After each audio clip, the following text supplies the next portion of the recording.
이번에 총 주제는 너희는 스스로 조심하라. 누가복음 21장 34절. 너희는 스스로 조심하라. 그렇지 않으면 방탕함과 술 취함과 생활의 염려로 마음이 둔하여지고 뜻밖의 그 날이 덫과 같이 너희에게 임하리라. 이 그날이 언제입니까? 예수 그리스도의 재림의 날입니다. 혹시 우리의 죽음의 날일 수도 있습니다. 그렇지 않으면, 어떻게 하지 않으면, 스스로 조심하지 않으면 이 말은 각자 알아서 잘해라 이 말입니다. 각자 알아서 잘하라는 것이에요. 죄인이 가지고 있는 특성 중에 하나는 변명하고 핑계대는 것입니다. 우리의 선조 아담과 하와가 하나님께서 금하신 선악과를 따먹고 숨어 있을 때 하나님께서 나타나셔서 그들을 불렀습니다. 너희들 왜 그러고 있느냐? 그때 아담이 말하기를 하나님이 주셔서, 이제 어디까지 핑계가 올라갑니까? 하나님까지. 하나님이 주셔서 함께하게 하신 여자, 그가 그 나무의 나무 실과를 내게 주므로, 이게 무슨 실과입니까? 선악과, 먹지 말라고 하신 선악과를 왜 먹었느냐? 여자가 줘서 먹었습니다. 여자한테 다시 물었습니다. 내가 어찌하여 이렇게 하였느냐? 뱀이 나를 꾀므로 먹었습니다. 모든 인간은 자신의 잘못과 실수에 대하여 핑계하고 변명합니다. 이것이 신앙생활에까지 오면 매우 곤란해집니다. 지금 이 교회 안에 핑계의 사슬이 얽혀 있는 것을 제가 보게 됩니다. 성도들이 계시고 목회자가 있고 장로님들 계시고 행정자들이 있습니다. 오늘날 많은 성도들이 자신의 신앙의 영적 상태에 대해서 목회자를 이제 핑계합니다. 목사님이 설교를 좀 잘해 주셨으면 좋을 텐데, 목사님이 좀 더 영적으로 해 주셨으면 좋겠는데 하고 핑계를 댑니다. 자기 신앙에 대하여. 목회자는 도대체 우리 교인들 왜 이런지 모르겠다는 것입니다. 어떻게 그렇게 교회 출석도 잘 안 하고 그렇게 헌신도 안 하고, 또 때로는 어떤 성도들은 장로님들 또 핑계댑니다. 원망하고. 뭐 그럴 일들이 물론 있겠죠. 장로님들을 정말 왜 이렇게 전도 안 하는지 모르겠다고. 그냥 안식일 날 사회만 하시는 거. 좀 일 좀 많이 하셨으면 좋겠는데, 그래서 나도 일하기 싫다고. 또 장로님들은 성도들도 뭐라고 합니다. 우리가 옛날에는 안 저랬는데 왜 저럴까? 우리는 옛날에 안식일에 안 저랬는데 왜 저러실까? 또 때로는 장로님들이 또 목회자들을 또 원망합니다. 아이고, 행정 좀 잘하셨으면 좋겠는데 좀 신학대학에서 뭘 배우고 나오셨나? 목회자는 또 아이고, 우리 장로님들 참 정말 속 썩이는 장로님 없었으면 좋겠는데 왜 저러실까? 또 행정자들과 장로님들 사이에도 또 서로 책임과 또 변명이 있어요. 요즘은 또 뭐 이렇게 인터넷이 발달하고 이렇게 무슨 매체가 많아가지고 우리 교인들도 이제 알 거 다 알아가지고 뭐 목회자 또 행정자 사이에, 성도들 행정자 사이에도 이렇게 무슨 핑계대고 변명하고 불평하는 일들이 많이 있는 것입니다. 제가 너무나 많이 이런 것들을 보았기 때문에 이렇게 그림으로 한번 그려본 거예요. 사실입니까? 아닙니까? 요즘은 이권 490에 보면 나의 사랑하는 자매여 형제여 진리에 매어 달리라. 사람 쳐다보지 말고 진리에 매어 달리라는 것입니다. 스스로 신앙 경험을 쌓아라. 그대는 개성이 있다. 그대를 남들과 독립해서 그대가 그대의 길에 비치는 빛을 사용하는 방법을 스스로 만들어낼 책임이 있다. 타인들의 헌신의 부족이 그대의 핑계가 될 수 없다. 절대로 다른 사람에게 자신의 영적 신앙 상태에 대해서 핑계대는 일을 이제 더 이상 하지 마시기 바랍니다. 그거 해봐야 아무 소용없어요. 아무 소용이 없는 것입니다.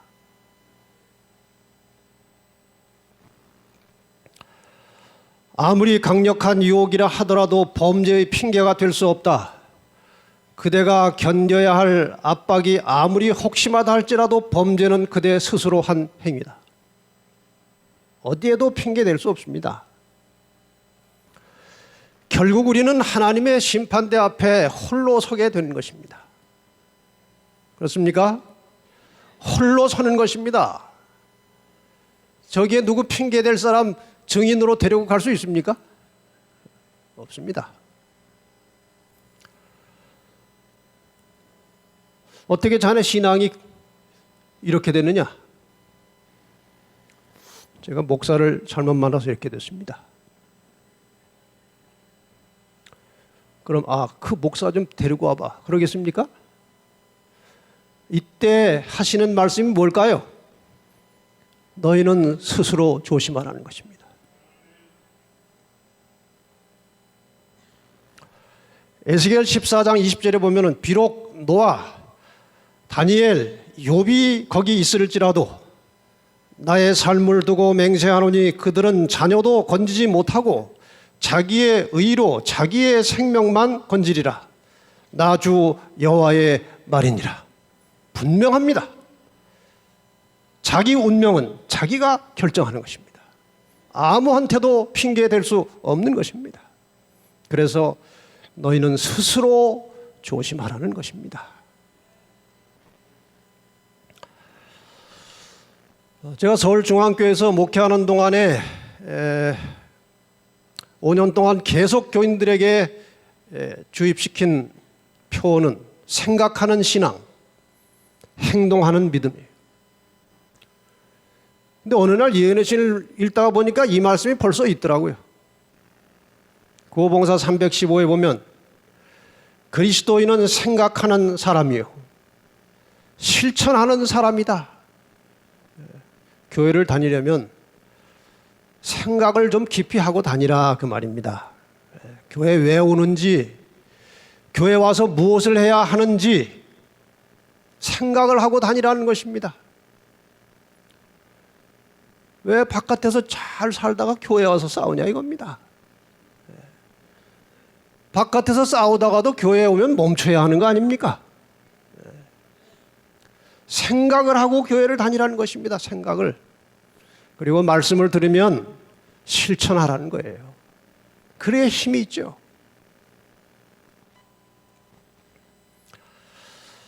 자, 이러한 개념을 가지고 이번 기간 동안에 성경에 나타난 대부분의 말씀을 다루려고 합니다. 짧은 시간이지만 제가 성경 전체를 거의 요약해가지고 여러분들에게 함께 나누고 싶습니다. 성경에 무엇이 들어있느냐 하는 것입니다. 성경은 지금 사람에게 무엇을 가르치고 제시하고 있느냐? 성경에는 첫째, 세상과 인류의 기원이 나옵니다. 천지 창조의 역사가 나옵니다. 아주 짤막하게 나옵니다. 모세는 이미 하나님이 계시다는 것을 체험했기 때문에 하나님의 계심을 증명하려고 하지 않았습니다. 그냥 태초에 하나님이 천지를 창조하시니라. 이미 계신 것 모세는 확인했거든요. 그래서 간략하지만 인류의 역사가 어떻게 시작되었는지 그 내용이 나옵니다. 시작된 지 얼마 안 돼서 인간은 범죄하게 되었고 두 번째로 성경에 나타난 상당 분량의 말씀은 범죄한 인간을 구원하시는 사랑의 하나님을 말하고 있습니다. 끊임없이 하나님은 인간을 구원하시려고 한다는 것입니다. 세 번째로 그 구원의 주체이신 창세기 3장 15절에 예언된 여자의 후손 메시아 예수에 대한 이야기입니다. 네 번째로 그 여자의 후손이 출생하는 혈통 이스라엘의 역사가 방대하게 나옵니다. 예수님은 가공된 인물이 아니고 어디서 갑자기 나타난 신화적인 인물이 아니고 역사와 혈통을 거쳐서 태어난 한 사람임을, 하나님이면서 사람임을 가르치기 위하여 이스라엘의 역사가 상세하게 나오는 것입니다. 그 다음에 이 죄인이 어떻게 죄를 해결하고 구원을 얻을 수 있는지 구원의 원리와 방법이 광야에 세워진 성소를 통해서 제시되고 있습니다. 그 다음에 여섯 번째로 이 성경의 많은 부분이 구원을 받은 사람, 성도들이 어떻게 살아야 할 것인가, 그 생활 방식이 기록되어 있습니다. 그 다음에 구원이 완성되는 그리스도의 재림에 대하여 많은 말씀들이 기록되어 있어요. 이러한 모든 성경의 내용을 한마디로 요약하면 인간 회복이라는 것입니다. 사람이 원래 상태로 되돌아가는 것입니다. 그것을 우리는 간단한 말로 구원이라고 합니다. 구원.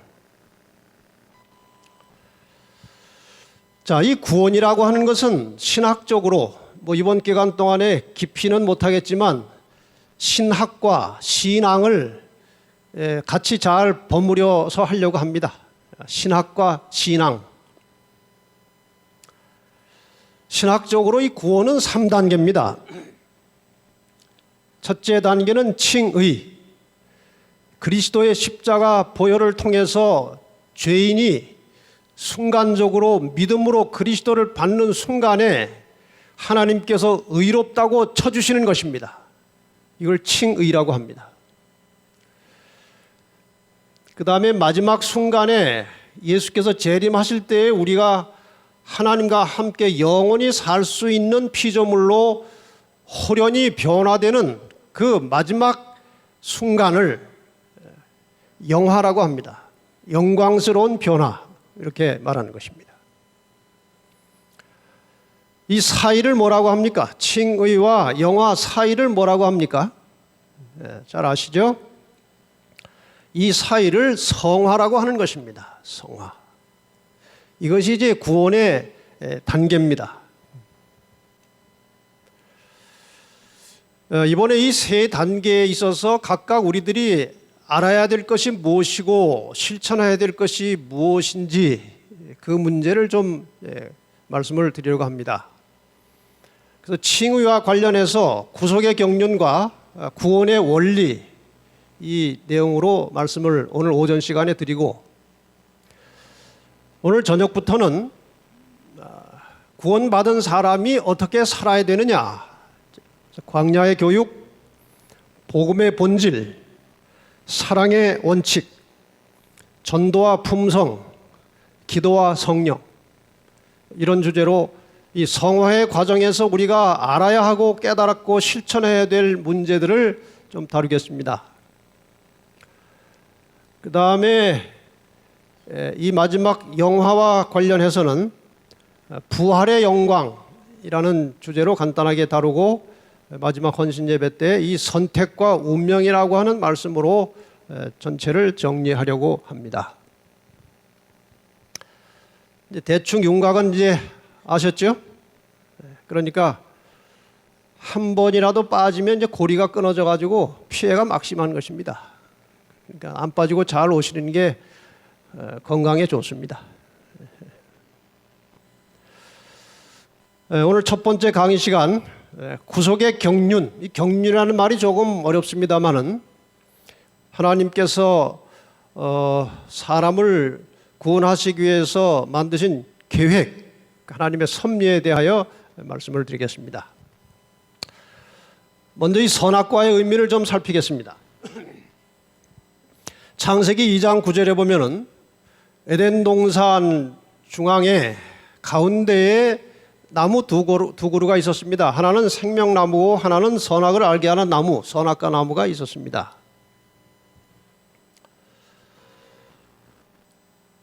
이 선악과 나무에 대해 하나님께서는 선악을 알게 하는 나무의 실과는 먹지 말라. 내가 먹는 날에는 정녕 죽으리라. 왜 에덴 동산에 먹고 죽는 나무를 세워놓으셨느냐 하는 것입니다. 그것이 무슨 의미냐? 그 다음에 창세기 3장 22절에 보면은 에덴 동산에 거하는 동안에 생명나무 과일도 먹도록 되어 있었습니다. 생명나무 과일을 주기적으로 먹어라 그런 말은 나오지 않아요. 그러나 이제 아담과 하와가 이제 범죄하고 에덴 동산에서 쫓겨나갈 때에 한 말씀이 그가 그 손을 들어 생명나무 실과도 따먹고 영생할까 하노라. 이 두 성경절에 보면은 영생의 조건은 두 가지입니다. 첫째로 선악과는 먹지 마는 것입니다. 먹지 않은 것입니다. 그래야 사는 거예요. 이 선악과는 나중에 나오지만 하나님의 주권을 인정하는 표시였습니다. 두 번째는 생명과를 먹으라는 것입니다. 이것은 하나님의 말씀에 절대 순종하는 것입니다. 말씀을 받는 것입니다.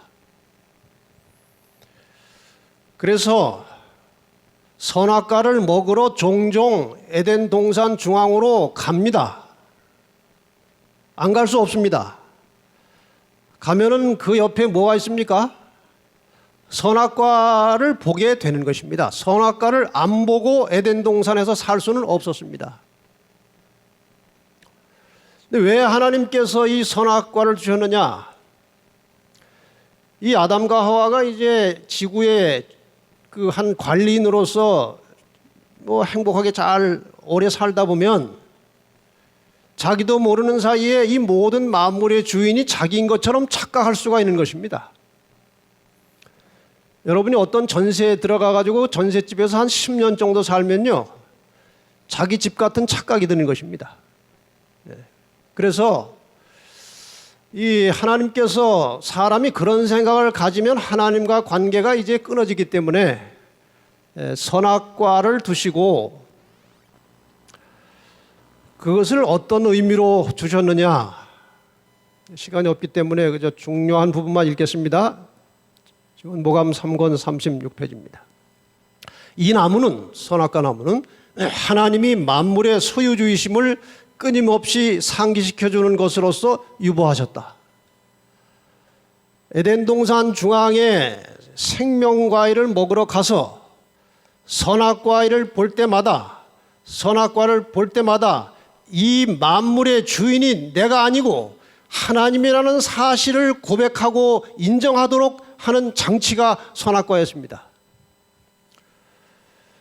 그래서 선악과를 먹는 것은 이 천지 만물에 대한 하나님의 주권을 거부하는 것입니다.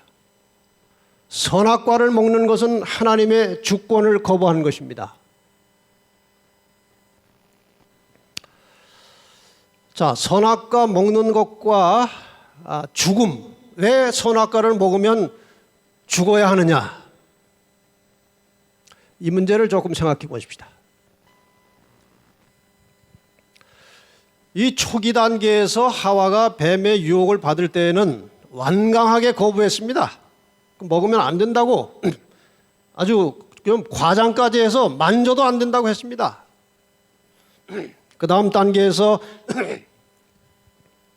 뱀이 이렇게 말하는 것입니다. 결코 안 죽는다는 것입니다. 이 뱀이, 사탄이 결코 안 죽는다고 할 때는 무엇을 염두에 두었는가 하면은 몸 죽을 것은 사단이 뻔히 압니다. 그래서 사단이 안 죽는다고 할 때는 몸은 죽지만 영혼은 안 죽을 것이다 하고 그 영혼을 자기가 대신 이제 하려고 하는 것입니다. 그 영혼 불멸 사상은 이제 여기서 시작된 것입니다. 결코 안 죽는다. 지금 이 사상이 온 세상을 지배하고 있어요. 죽어도 안 죽었다는 것입니다. 무엇이? 영혼이 안 죽었다는 것입니다. 이게 마귀의 사상이에요. 그것을 먹는 날에는 너희 눈이 밝아 누구처럼 되어 하나님과 같이 되어 선악을 알 줄을 하나님이 아심이니라. 이것 때문에 호기심이 생긴 거예요. 하나님처럼 되고 싶었던 것입니다. 자, 이제 이것을 좀 분석을 해보겠습니다. 이것을 제대로 알아야 왜 믿음만으로 구원을 받는지 이해가 가는 거예요. 믿음으로 말미암은 의를 가지고 일주일씩 사경에 해서 깨달을 필요가 없는 것입니다. 사실은 그게 그렇게 어려우면 누가 구원을 받을 수 있겠습니까? 이 원리만 알면 왜 사람이 믿음으로 구원받는지 아주 명확하게 이해할 수 있어요. 보십시다. 지금 좋으시는 분들은 평생 동안 헤맬 것입니다. 그러니까 잘 들으세요. 하나님, 그분의 다른 이름은 여호와입니다. 여호와의 뜻은 스스로 있는 자, 어디에도 의존되지 않고 원래부터 스스로 존재하시는 분, 그런 뜻입니다. 생명의 근원이십니다. 하나님은. 사람은 피조물이고 스스로 있지 못합니다. 하나님께서 생기를 불어넣으셨기 때문에 하나님께서 주신 빌린 생명 가지고 존재하는 것입니다. 전 하나님의 것입니다. 생명은. 인정하십니까? 생명은 그 주인 하나님의 것입니다. 그런데 하나님과 같이 된다는 말이 도대체 무엇이냐? 하나님은 스스로 계신 자입니다. 그러니까 사람이 하나님처럼 되려면 하나님과 관계를 일단 끊고 자기 한번 스스로 있어 봐야 하는 것입니다. 하나님이 된다는 것은 어디에도 의존하지 않고 스스로 존재해야 하나님이에요. 사람이 이제 그걸 해보려고 한 것입니다. 스스로 있는 자가 되려고 한 것입니다. 그러려면 빌린 생명은 반납을 해야죠. 그러니까 생명이 없어요. 스스로 있는 자가 되려고 하면은 그냥 죽는 겁니다. 생명이 없으니까. 그래서 피조물, 하나님과 분리된 피조물은 스스로 있지 못하고 죽은 생명을 가지고 있는 것입니다.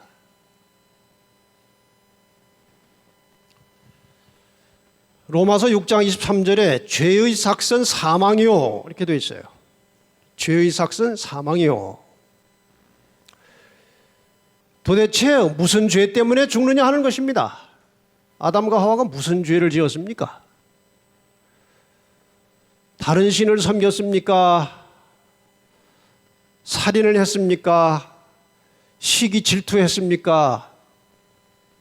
거짓말을 했습니까? 그런 죄의 기록이 성경에 하나도 없어요. 그냥 선악과 따먹는 순간에 생명이 끝나는 것입니다.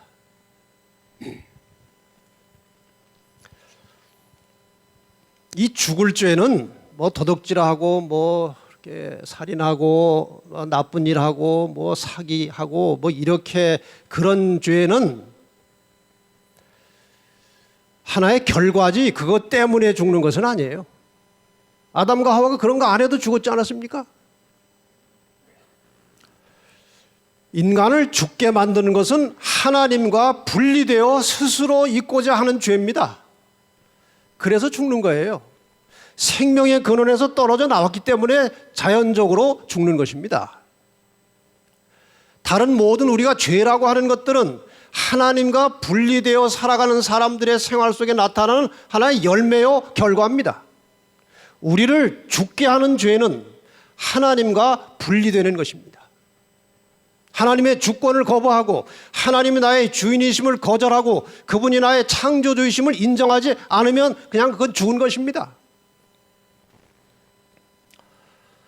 그래서 하나님께서 아주 싫어하시는 죄가 교만이에요. 성경에는 교만을 죽을 병으로 간주합니다. 신명기 8장 14절 두렵건대 내 마음이 교만하여 내 하나님 여호와를 잊어버릴까 하노라. 시편 10편 4절 악인은 그 교만한 얼굴로 말하기를 여호와께서 이를 감찰치 아니하신다 하며 그 모든 사성에 하나님이 없다 하나이다. 잠언 16장 5절 교만한 자를 여호와께서 미워하시나니 왜 미워하십니까? 겸손한 마음으로 하나님을 받아들이고 구원을 받았으면 좋겠는데 저렇게 교만해가지고 죽어가니 하나님이 안타까워서 하시는 말씀이에요. 하나님이 뭐 이렇게 미물 같은 인생을 뭘 미워하시겠습니까? 사랑하셔서 구원하려고 하는데 저렇게 교만해가지고 그냥 하나님을 안 믿으려고 하니 안타까운 심정입니다. 잠언 16장 18절 교만은 패망의 선봉이요 거만한 마음은 넘어짐의 앞잡이니라. 말라기 4장 1절 만군의 여호와가 이르노라 보라 극렬한 풀무불 같은 날이 이르리니 교만한 자와 악을 행하는 자는 다 초계 같을 것이라. 오늘 우리 인간이 끊임없이 투쟁하고 견제해야 될 죄악 중에 하나는 자만하고 교만한 죄입니다. 모든 인간에게 그런 욕망이 있어요. 최소한도 그리스도인이라면 그거하고 싸울 줄은 알아야 됩니다. 거기 넘어가지 말고 혹시 잠깐 넘어갔더라도 죄책감을 빨리 느끼고 회개하고 그거하고 싸울 줄 알아야 돼요. 어떤 교회에 이제 한 목사님이 새로 시무하러 가셨어요. 인사이동이 됐어요. 근데 그동안 이 교회가 교인들의 헌신의 결과로 아주 좋은 교회를 다 건축을 했어요. 근데 건축한 다음에 이 목사님 이동해 가시고 다른 목사님 가셨어요. 근데 그 건축에 가장 크게 기여하고 수고하신 한 장로님이 계셨어요. 정말 품성도 좋으시고 헌신도 하시고 아주 훌륭한 분이에요. 근데 이 새 목사님이 가니까 목사님 제가 이제 할 일은 다 한 것 같습니다. 제가 이렇게 뭐 나이도 이제 들었고 일도 할 만큼 했으니까 현직 장로는 그만하는 게 좋을 것 같습니다. 뭐 워낙 경건하시고 또 진실하신 분이기 때문에 이 목사님이 잘 이제 마음에 새겨두고 그 다음 선거위원회 할 때 그 장로님의 생각을 전달을 하고 현직 장로에서 이름을 뺐습니다. 아마 장로님이 그 말씀을 하실 때 뭐 그냥 해보는 말로 하지 않으셨을 거예요. 그냥 진실하게 하신 것인데 막상 그 이름이 빠지니까 아마 좀 서운하셨던 모양이에요. 그래서 목사님이 이제 선거위원회 마치고 발표 마치고 나오니까 목사님 저는 이제 설 자리가 없게 됐군요 그러더래요.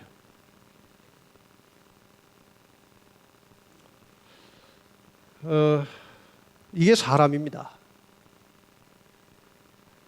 우리가 정말 경건을 연습하고 진실한 신앙인이라면 최소한도 그런 것하고는 싸워야 되고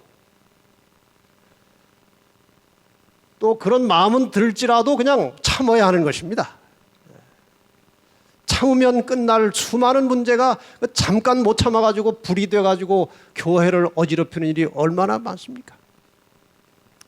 자고하고 자기를 높이는 것은 그 근본 동기는 하나님처럼 되고자 하는 것입니다. 결국 하나님과 관계는 끊어지는 것입니다.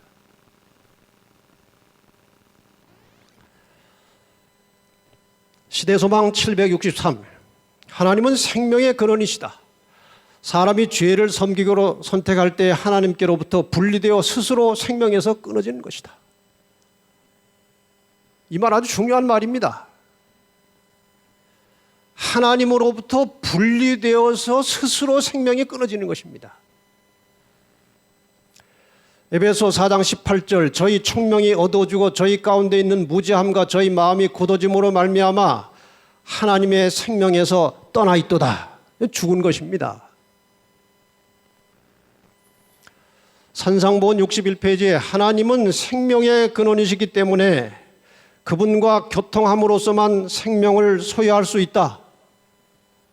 하나님을 떠나면 목숨은 잠시 부재할지 모르나 생명은 소유할 수 없다.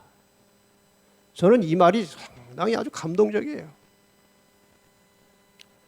그러니까 하나님 없이 살아가는 인간이 가지고 있는 것은 목숨의 목숨, 숨의 숨. 이 숨이 창조주 하나님, 생명의 근원이신 하나님과 믿음으로 연결되는 순간에 생명이 되는 것입니다. 그리고 그 생명은 영원한 것입니다. 디모데전서 5장 6절 일락을 좋아하는 이는 그냥 먹고 놀고 재밌게 사는 거 그런 거나 추구하는 사람은 살았으나 죽었느니라. 사는 게 아니라는 겁니다. 하나님 보시기에 그것은. 원리는 이런 것입니다. 다 뻔한 것이지만 한번 실물로 한번 보십시다. 발전소가 있습니다. 여기 전구가 있어요. 이 발전소에서 일으키는 전력 때문에 전구에 불이 들어옵니다. 이 연결이 안 되면 아무리 전구가 좋고 아무리 발전소에서 전력을 잘 보내도 불이 안 들어오는 겁니다. 이 연결된 이 발전소와 이 전구가 연결이 돼야 불이 들어오는 것입니다. 하나님은 생명의 근원이십니다. 생명의 발전소이십니다. 그런데 하나님과 죄 때문에 관계가 끊어진 사람은 하나님 보실 때는 죽은 것입니다. 구약 성경에 하나님께서 많은 사람들을 죽이는 일을 하는 것으로 나와요. 그걸 볼 때 우리는 끔찍합니다. 근데 하나님께서 보실 때에는 이미 죽은 시체입니다. 구약에 죽어간 수많은 사람들은 양심이 완전히 마비돼 가지고 더 이상 돌이킬 상황이 아니면 하나님께서 처분하셨어요. 양심이 살아있는 한 하나님은 그를 끝까지 부르십니다. 그런데 이 하나님과 사람을 갈라놓고 있는 죄를 예수 그리스도께서 십자가에서 해결을 하셨어요. 그리스도의 십자가를 통해서 하나님과 연결되면 이 목숨이 생명으로 바뀌는 것입니다. 이것이 구원의 원리예요.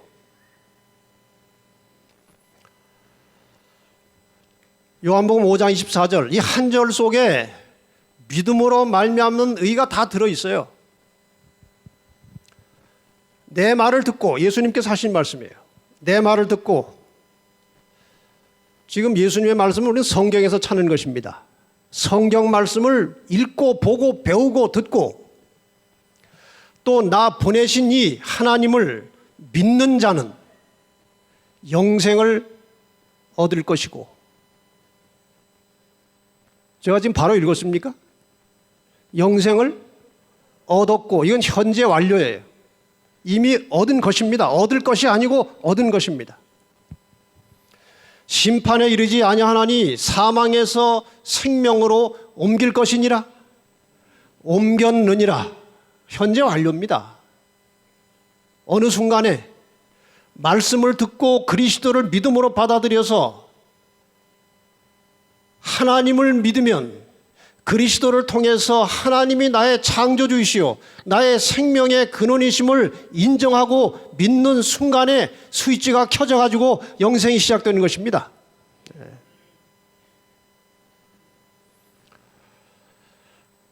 로마서 4장 5절에 이를 아니할지라도 경건치 아니한 자를 의롭다 하시는 이를 믿는 자에게는 그의 믿음을 무엇으로? 의로 여기셨다. 선행도 아직 하나도 안 했어요. 아무것도 쌓은 것이 없습니다. 그런데 그 하나님을 믿는 자를 그 믿음을 보시고 의롭다고 하셨다. 이것을 우리가 칭의라고 하는 것입니다. 칭의. 값없이 주어진 의의 두루마기입니다. 이것으로 사람이 구원을 받는 것입니다. 그리고 받은 것입니다. 믿으십니까?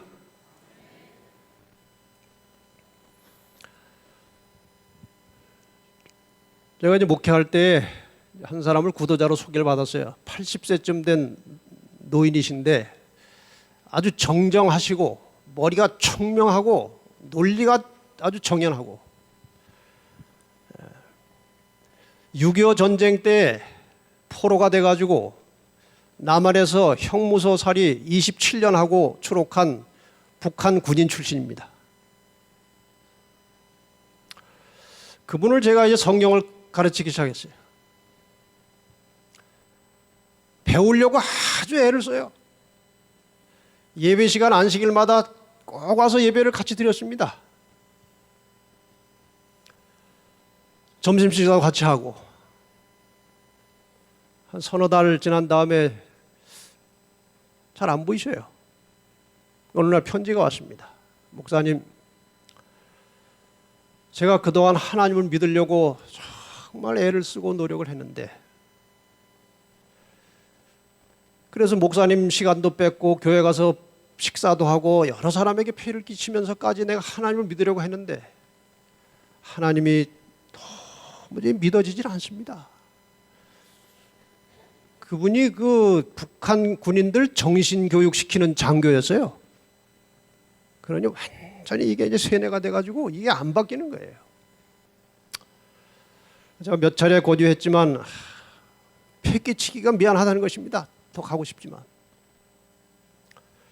제가 그분을 보고 우리가 이 하나님을 믿을 수 있다는 것이 얼마나 큰 축복인가 감사하십니까?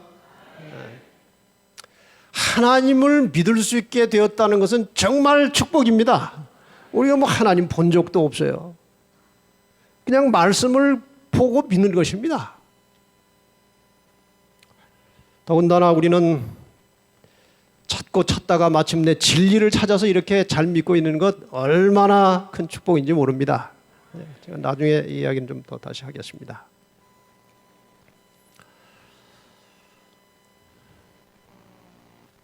죽음과 생명의 차이는 단순합니다.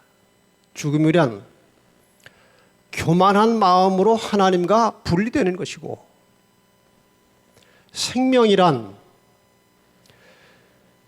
겸손한 믿음으로 하나님과 연결되는 것입니다.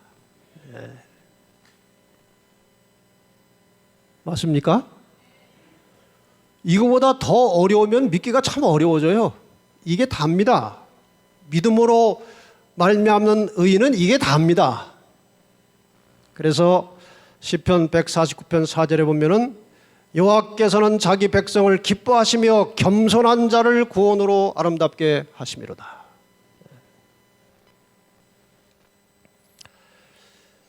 이제 잠깐 동안 창세기에 나타난 이 구속과 관련된 중요한 사건들 몇 가지를 좀 간단하게 공부를 하겠습니다. 이 하나하나 사건마다 이 구원과 관련된 대단히 깊은 의미가 들어있어요.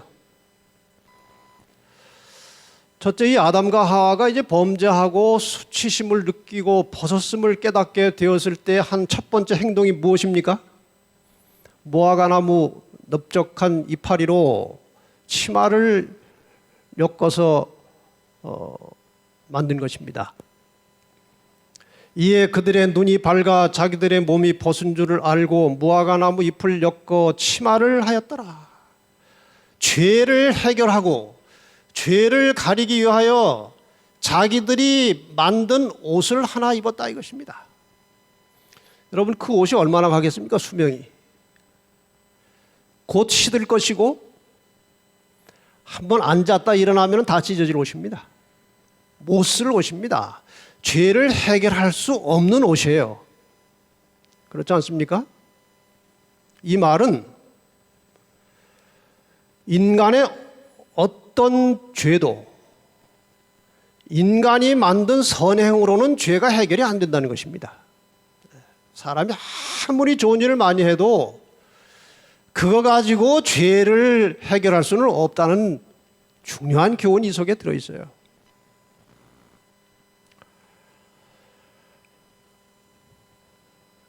그리스도의 의 밖에는 아무것도 우리에게 은혜스러운 언약의 축복 중 단 한 가지도 받을 권리를 주지 못한다. 이 축복을 얻으려고 오랫동안 갈망하고 노력한 자들이 많으나 받지 못하면 그들이 스스로 이 축복을 받기에 합당한 무슨 일을 해보려는 생각을 품은 까닭이었다. 그 다음에 노란 글씨를 같이 한번 읽을까요? 시작. 우리는 우리의 공로가 우리를 구원하리라고 생각지 말아야 한다. 그리스도께서만이 우리의 유일한 소망이시다. 이 말씀을 100% 받아들이는 순간에 구원 영생이 시작되는 것입니다. 네. 이 시대를 위한 엄숙하고 거룩한 진리 외에 그 위에 인간의 지혜로 공교롭게 만든 옷을 입히지 말라. 이게 무화과 옷이에요. 요즘 신학이 말이에요. 매우 복잡해졌어요. 사람들이 성경을 연구하다가 엉뚱한 길로 빠져나가는 것입니다. 그렇게 아주 공교한 옷을 만들어서 입으면 그거 못 쓴다는 것입니다. 그 옷은 순수하게 하나님이 하신 말씀 그대로를 먹으면 되는 것입니다. 거기 자꾸 인간의 조미료를 섞으면 그게 맛이 변하고 나중에는 변질되는 거예요. 그래서 우리 설교를 하는 사람들은 하나님의 말씀을 너무 장황하고 복잡하게 설명하면 안 되는 것입니다.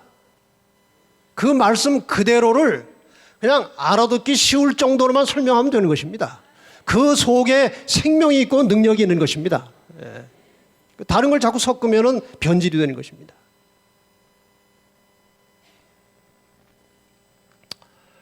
그러나 오늘날 많은 우리 성도들이 마치 어떤 모습이냐? 이게 다 잘 아는 이야기입니다. 어떤 시골길에 할아버지가 이제 이 보찜을 잔뜩 짊어지고 걸어가고 있는데 이제 한 트럭이 조그만 트럭이 이렇게 지나가다가 할아버지가 너무 힘드니까 그 옆에 또 자리는 꽉 찼고 할아버지 괜찮으시면 요 죄송하지만 뒤에 짐 실는 데라도 타시죠. 그 할아버지가 탔어요. 이제 타가지고 뭘 이렇게 붙들고 서 계시는 거예요. 근데 한참 가다가 이제 운전하는 분이 뒤를 돌아보니까 이게 짐을 지고 계신 거예요. 그래서 할아버지 그 짐을 내리세요. 이게 차 태워준 것만 해도 고마운데 어떻게 짐까지 내립니까? 이게 오늘날 구원을 받은 성도들의 마음의 상태입니다. 뭔가 자꾸 해보려고 하는 것입니다. 그리고 그 한 것에 대하여 자꾸 의미를 부여하는 거예요. 내가 이걸 했다, 저걸 했다. 그 생각을 가지는 순간에 구원의 영광이 자신에게로 돌아가 버린 것입니다.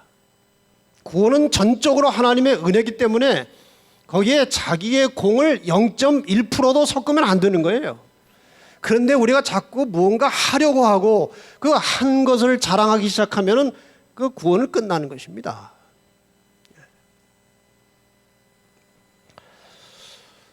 이 행위를 너무 지나치게 강조하고, 물론 행위 중요합니다.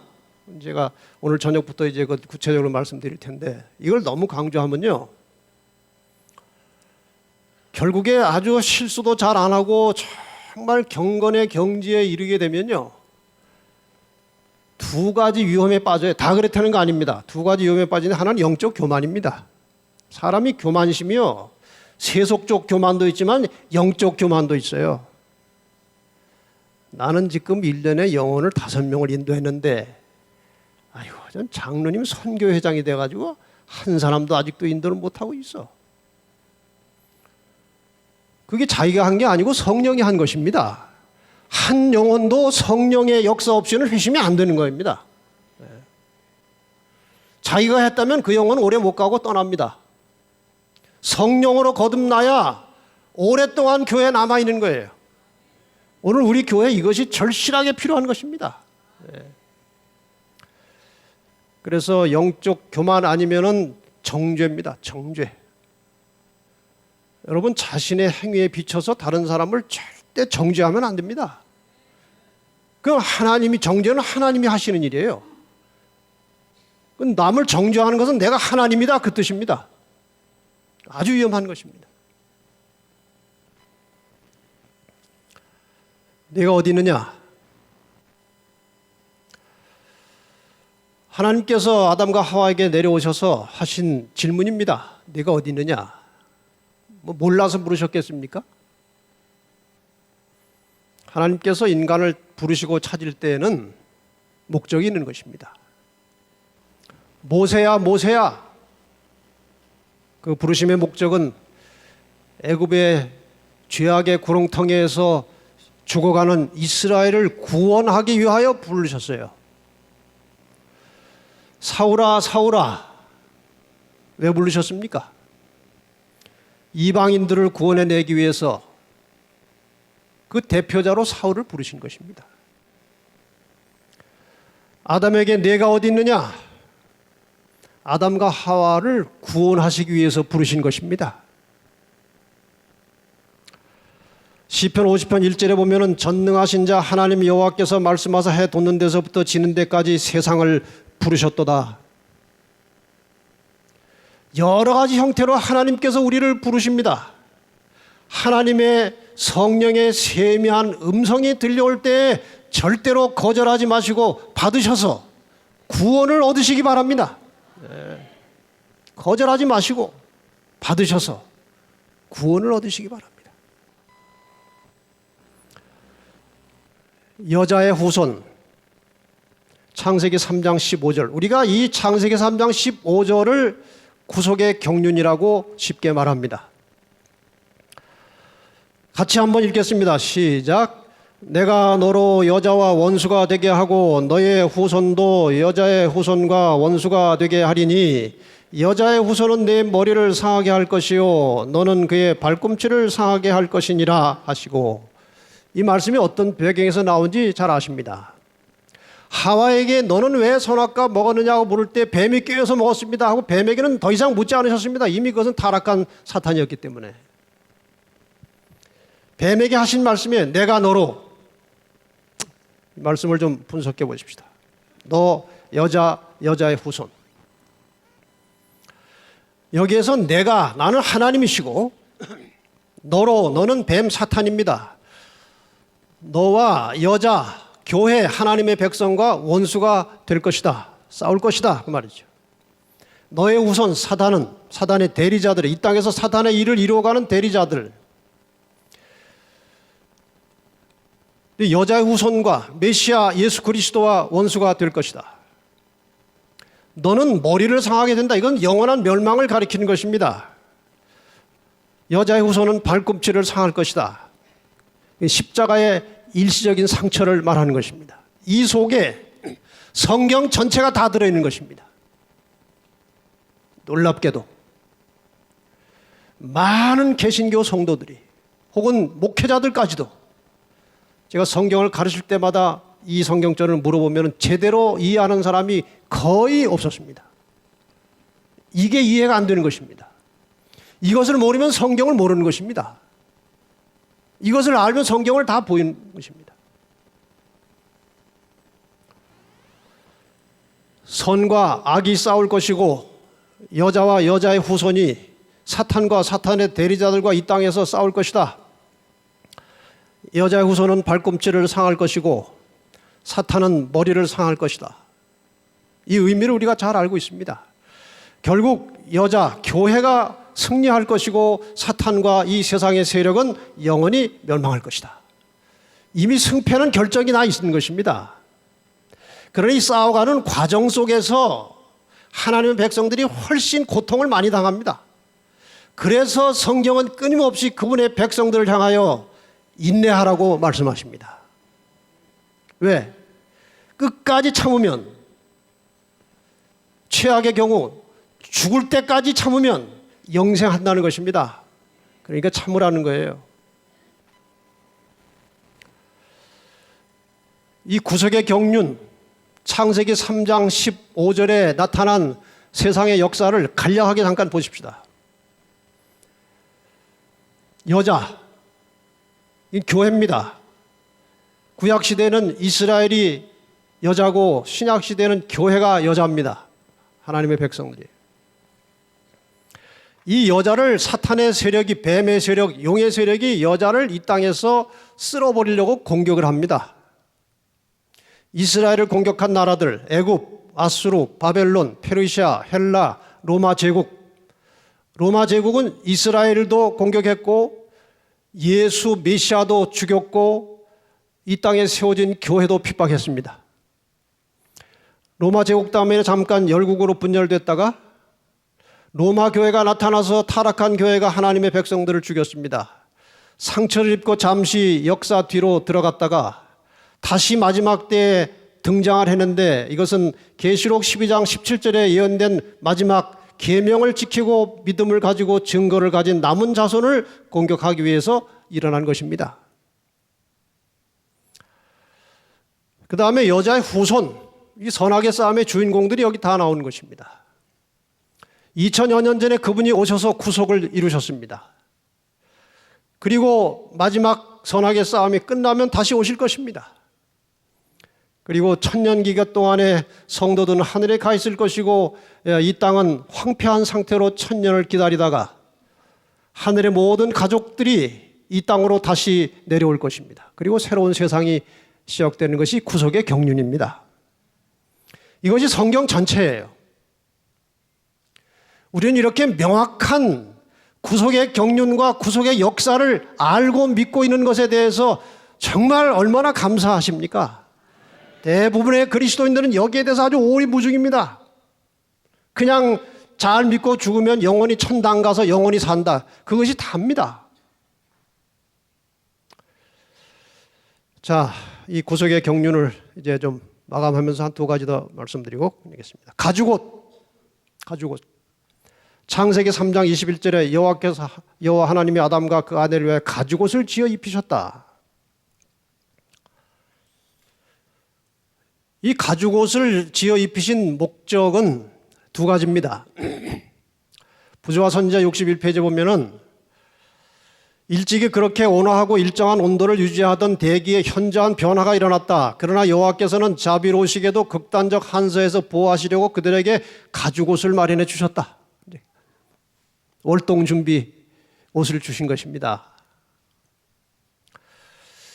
그 다음에 우리 교회 성경 주석에 보면 가죽옷은 그들이 잃어버린 순결함과 죄의 싹신 사망과 그분 자신의 대속적인 죽음을 통해 세상의 죄를 없이 할 하나님의 약속된 어린 양을 항상 상기시켜 줄 것이었다. 동물의 보호자가 될 사명을 부여받은 그가 이제는 불행하게도 그 동물들 중 하나의 생명을 그 자신이 취하는 것을 발견하였다. 자기가 지금 입고 있는 옷이 가죽옷이 어디서 나왔습니까? 양 잡아서 나온 것입니다. 양이 피를 흘리고 죽은 것입니다. 아무 죄 없는 양이 자기 옷 만들려고. 그가 살기 위해 동물들이 죽어야 하였다. 이것이 바로 이 가죽옷이 장차 예수께서 십자가에 피 흘려 돌아가실 것을 예표하고 있었던 것입니다. 이때로부터 이제 죄인들은 양을 잡아 제사 드리는 일을 시작한 것입니다. 가죽옷은 사람이 지은 죄의 문제를 해결하고 구원하기 위하여 장차 십자가 희생을 치르시고 돌아가실 예수 그리스도를 상징하는 것이었다.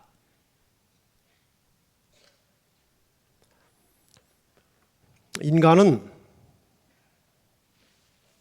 참 속절없는 죄인입니다. 제가 나이가 조금씩 들수록 뼈저리게 느껴지는 것 몇 가지가 있는데 그 하나가 인간은 속절없는 죄인이라는 것입니다. 죄인처럼 보이는 죄인이 있고 의인처럼 보이는 죄인이 있고 타락한 경험이 없는 죄인이 있고 타락한 경험이 있는 죄인이 있을 뿐이고 모든 인간은 속절없는 죄인입니다. 인정하십니까? 몇십 년을 신앙을 해도 그 죄의 틀을 벗어나기가 쉽지 않은 거예요. 우리가 매 순간마다 믿음으로 그리스도와 연결되지 않으면 순간적으로 우리는 죄입니다. 죄덩어리입니다. 개신교회에 아주 유력한 목사님 한 분이 계셨어요. 설교도 잘하고 글도 잘 쓰고 품성도 좋고 정말 장래가 촉망되는 분이었습니다. 어느 날 여자의 유혹에 넘어간 것입니다. 한순간에 그 잘하던 설교, 그 많은 책 쓴 거 그게 그리스도를 떠난 순간에 아무것도 아닌 것입니다. 이게 인간입니다. 우리는 오직 그리스도의 의로만 우리의 생명을 유지할 수 있는 것입니다. 끝으로 가인과 아벨의 제사입니다. 가인은 땅의 소산으로 제사를 드렸고 아벨은 양의 첫 새끼로 제사를 드렸습니다. 하나님께서 아벨과 제물은 연락하셨지만 가인과 그 제물은 연락하지 않으셨습니다. 이 두 제사는 세상 끝날까지 하나님 백성들에게 값진 교훈을 주고 있는 것입니다. 가인이 제사는 드렸지만 사람의 생각을 섞어서 사람의 법으로 제사를 드렸습니다. 아벨은 하나님의 법대로 제사를 드렸습니다. 가인은 나쁜 일을 하는 건 아닙니다. 좋은 일을 했습니다. 아벨은 바른 일을 했습니다. 여러분, 우리가 신앙생활 할 때 좋은 일이 다가 아니에요. 예를 들어 어떤 사람이 정말 이 교회 안에서 절대 있어서는 안 되고 징계를 받아서 교회를 떠나야 마땅한 사람이 있는 것입니다. 너무나 교회에 피해를 주는 거예요. 그런 사람을 이제 징계하려고 하면은 많은 사람들이 옆에서 좋은 말을 합니다. 그래도 영혼인데 그냥 되지 않겠느냐고. 그건 좋은 일이요. 그러나 바른 게 아닙니다. 하나님은 바른 걸 원하세요. 바른 거. 좋은 일 한다고 남의 집 빵집 가서 빵 훔쳐다가 거지 나눠주는 것은요. 그건 좋은 일일지는 몰라도 바른 일이 아니에요. 바르게 하라는 것입니다. 바르게. 하나님의 법대로 하자는 것입니다. 이것이 신앙이 아주 매우 중요한 거예요. 어떤 길은 사람의 보기에 바르나 필경은 사망의 길이니라. 사람이 좋다는 생각대로 하지 말고 하나님의 법이 무엇인지, 하나님이 지시한 것이 무엇인지 그것을 찾아서 따라가야 안전한 것입니다. 그래야 빗나가지 않아요. 개인도 교회도.